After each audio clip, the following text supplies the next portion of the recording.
For thousands of years, we've been wrestling with this timeless puzzle. How do we even begin to understand ourselves? What makes us tick? And what does it mean to be a truly just or good person? You know that feeling, right? Part of you wants to just chill on the couch and binge watch a series, but another part is yelling that you really should go to the gym. Or maybe you desperately want to buy that shiny new gadget, but you know you should be saving your money. It feels like there's this constant battle going on inside of us. Well, this exact feeling of inner conflict is what the ancient Greek philosopher Plato was obsessed with understanding.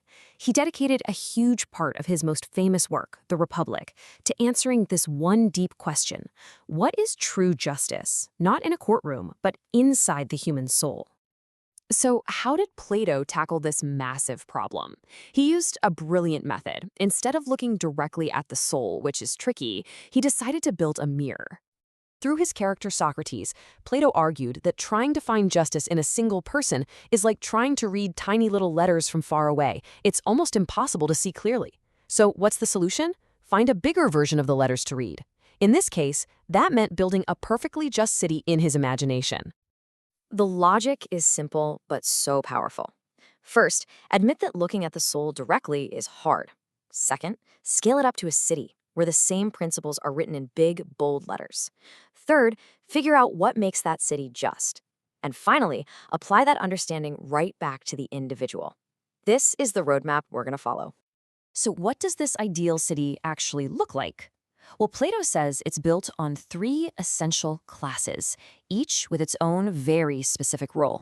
First up, and this is the largest group by far, you have the producers. These are the farmers, the builders, the craftspeople, basically everyone who creates the food, housing, and goods that the city needs to survive. They're driven by the city's basic appetites and desires. Next, you've got the auxiliaries, or the warrior class. These are the city's protectors. They're the soldiers and the police who defend it from outside threats and enforce the laws within. Their main motivation isn't material wealth, but honor, courage, and spirit. And at the very top, the smallest but most important class, the rulers. Now for Plato, these couldn't be just anybody. They had to be philosopher kings. They rule not for power or wealth, but with pure reason and wisdom, always focused on what's best for the city as a whole. Okay, now here's where Plato makes his brilliant leap. He argues that this three-part city isn't some random structure. It's a perfect blown-up reflection of our very own souls. This is the core of the entire theory right here. The producers mirror the appetitive part of our soul, the warriors, the spirited part, and the rulers, the rational part. The city isn't just a metaphor, it's a direct structural blueprint of you. So let's break these down. The appetitive part is the largest, most primal part of you. It's the source of all your desires for food, drink, sex, money, comfort. This part isn't evil, it's what keeps us alive, but it's wild and it wants what it wants right now. Then there's the spirited part. Think of this as your emotional core. It's where you feel pride, ambition, indignation, and honor.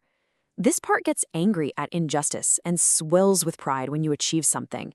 It wants recognition and can be a powerful ally for either good or bad. And finally, the rational part. This is the philosopher king of your soul. It's the part that seeks truth, loves learning, thinks logically, and weighs the long-term consequences of your actions.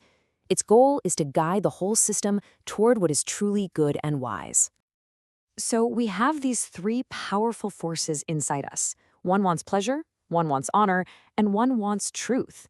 This leads to the ultimate question for living a good life. Who's in charge? When the wrong part is in charge, you get an unbalanced or an unjust soul. This is what happens when your appetites, your desire for one more piece of cake or for a lazy afternoon, overpower your rational part's knowledge that you should do otherwise.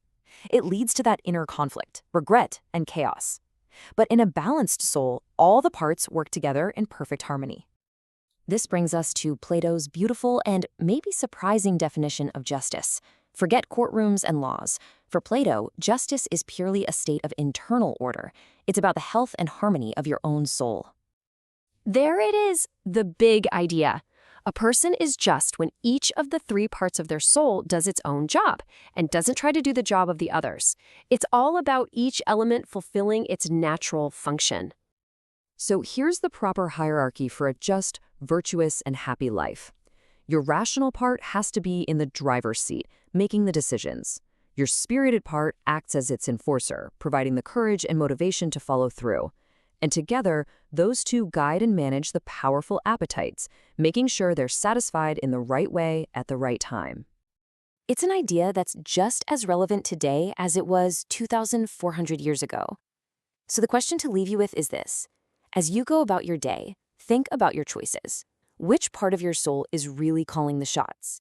Is it reason, emotion, or desire? The answer doesn't just define your day, it defines who you are.